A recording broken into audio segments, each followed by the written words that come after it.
Shalom Bapak Ibu Saudara yang diberkati oleh Tuhan. Apa kabar Anda pagi hari ini? Saya berdoa bahwa kita semuanya bangun dengan segar dan siap untuk menjalani hari yang Tuhan jadikan bagi kita.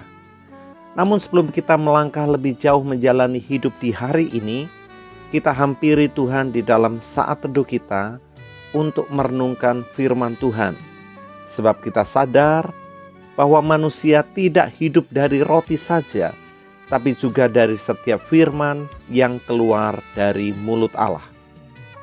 Pagi hari ini firman Tuhan kita akan renungkan dari Bilangan pasal yang ke-14 ayat yang ke-28. Katakanlah kepada mereka, demi Aku yang hidup, demikianlah firman Tuhan, bahwasanya seperti yang kamu katakan di hadapanku, demikianlah akan kulakukan kepadamu. Amin. Puji Tuhan. Bapak Ibu Saudara yang diberkati oleh Tuhan, ungkapan mulutmu harimaumu adalah ungkapan yang sangat terkenal karena hanya terdiri dari dua kata, namun memiliki arti yang sangat mendalam. Ungkapan tersebut mengingatkan kita bahwa kita perlu berhati-hati dengan perkataan yang kita ucapkan dari mulut kita. Supaya efek dari apa yang kita ucapkan tidak berbalik menerkam kita seperti seekor harimau menerkam mangsanya. Alkitab menjelaskan bahwa manusia diciptakan sebagai bagian dari gambar dan rupa Allah yang menciptakan segala yang ada melalui perkataan atau firman-Nya. Karena itulah perkataan kita memiliki kuasa yang nyata.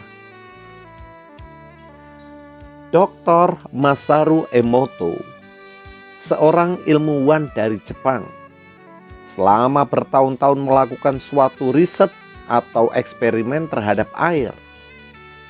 Hasil penelitian ini kemudian ia publikasikan dalam jurnalnya yang berjudul The Hidden Messages in Water. Dalam buku tersebut ia menjelaskan bahwa ternyata air dapat menyerap, menyimpan, dan bereaksi terhadap emosi manusia yang dipaparkan terhadapnya. Air yang kepadanya diucapkan perkataan yang positif, kata-kata pujian, atau suara musik yang indah, maka kristal-kristal molekul airnya dapat dilihat dengan mikroskop elektron akan menunjukkan suatu konfigurasi yang indah dan menakjubkan. Sebaliknya, air yang kepadanya diekspos, perkataan yang negatif, kata-kata yang berisi ekspresi ujaran kebencian, ataupun suara musik yang gaduh dan hingar-bingar, maka kristal-kristal molekulnya akan bereaksi dengan menampilkan konfigurasi yang berantakan, buruk, dan bahkan menakutkan. Sebagaimana kita ketahui bahwa hampir 70% dari tubuh manusia itu terdiri dari unsur air. Karena itu, waspadalah.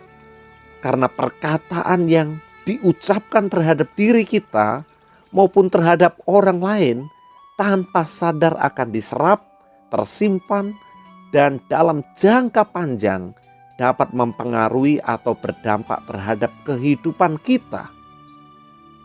Bila seseorang mau menginginkan hari-hari yang baik dalam kehidupannya, haruslah memperhatikan dengan baik perkataan yang diucapkannya. Dalam 1 Petrus 3 ayat yang ke-10 dikatakan, siapa yang mau mencintai hidup dan mau melihat hari-hari baik, ia harus menjaga lidahnya terhadap yang jahat dan bibirnya terhadap ucapan-ucapan yang menipu. Bagaimana dengan Anda? Bila Anda mau melihat hari-hari baik meliputi kehidupan Anda, inilah perkataan yang seharusnya keluar dari mulut Anda. Menyadari pengaruh perkataan terhadap kehidupan kita, maka pastikanlah perkataan yang kita ucapkan adalah perkataan yang positif, yang konstruktif, atau membangun, dan bukan perkataan yang negatif, yang destruktif, atau yang menghancurkan. Nah, dalam konteks kekinian, perkataan mulut identik dengan tulisan melalui ibu jari kita. Ya, apa yang kita ketik dengan ibu jari kita di medsos adalah buah dari pikiran-pikiran kita. Sama seperti sebuah perkataan yang kita ucapkan. Seseorang bisa sangat pendiam dan hemat dalam berkata-kata, tetapi sangat aktif menulis di medsos. Seseorang bisa tampak alim dalam pergaulan, tapi tampak sangat garang dalam tulisan-tulisannya. Seseorang bisa begitu lembut melalui perkataannya di depan orang lain, tapi menusuk tajam kepada orang lain dengan tulisannya di medsos. Jadi perkataan di mulut sama dengan tulisan melalui ibu jari di gadget kita atau di handphone kita. Alkitab berkata dalam Efesus 4 ayat yang ke-29, janganlah ada perkataan kotor keluar dari mulutmu, tetapi pakailah perkataan yang baik untuk membangun di mana perlu, supaya mereka yang mendengarnya beroleh kasih karunia.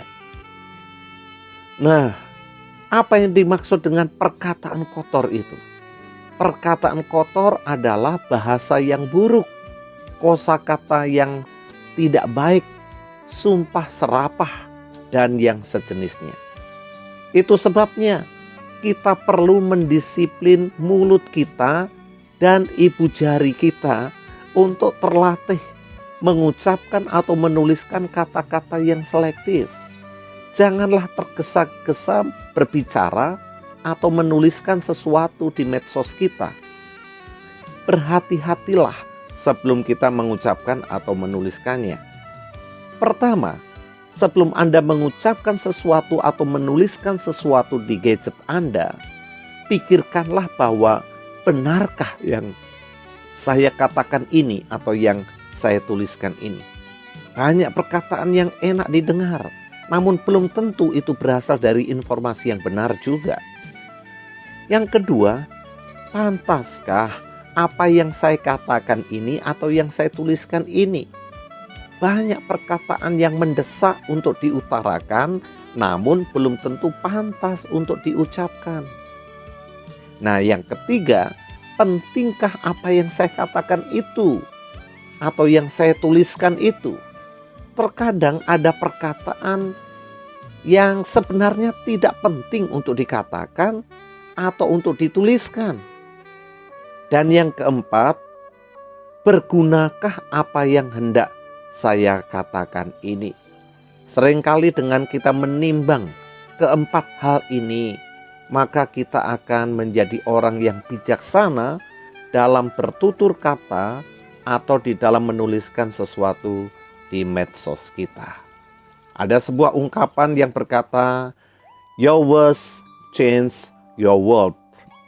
Ubahlah perkataanmu, maka engkau akan mengubah duniamu. Kita berdoa. Bapa kami yang ada di dalam kerajaan surga, kami mengucap syukur untuk kebenaran firman-Mu pagi hari ini yang mengingatkan kami untuk kami menjaga perkataan kami ataupun tulisan-tulisan kami di medsos, agar supaya yang mendengarnya itu beroleh kasih karunia. Kami juga diingatkan bahwa betapa berkuasanya setiap perkataan atau tulisan yang kami tuliskan atau yang kami katakan. Sebab itulah yang menentukan dunia kami, itulah yang menentukan nasib kami, itulah yang menentukan jalan hidup kami. Karena itu kami minta pimpinan Roh Kudus untuk Engkau berjaga-jaga di mulut bibir kami atau di hati kami, sehingga manakala kami mengucapkan sesuatu, sungguh-sungguh perkataan kami adalah perkataan yang membangun dan menjadi berkat bagi orang lain. Ya Tuhan, berkati aktivitas kami hari ini, dan oleh kemurahan dan anugerah-Mu, kiranya apa yang kami kerjakan dibuat oleh Tuhan berhasil, sehingga melaluinya kami dapat merasakan sungguh Tuhan memelihara kami dengan cara-Mu yang ajaib. Tuhan, kalau ada yang sakit dan lemah tubuh, mari tangan-Mu yang penuh kuasa Engkau menjamah mereka, menyembuhkan dan memulihkan mereka. Kalau ada di antara kami yang mengalami jalan buntu karena situasi dan keadaan yang menghimpit kami, Tuhan, Engkau sanggup untuk melakukan mujizat-Mu, membuka jalan bagi kami, dan kiranya kami dapat menyaksikan kemurahan Tuhan, pertolongan Tuhan nyata dalam kehidupan kami. Terima kasih Tuhan, kami siap untuk menjalani aktivitas kami hari ini. Di dalam nama Tuhan Yesus Kristus kami berdoa bersyukur. Haleluya. Amin. Selamat pagi Bapak Ibu Saudara. Tetap pakailah perkataan kita dan tulisan kita untuk menjadi berkat bagi orang lain. Tuhan Yesus memberkati kita.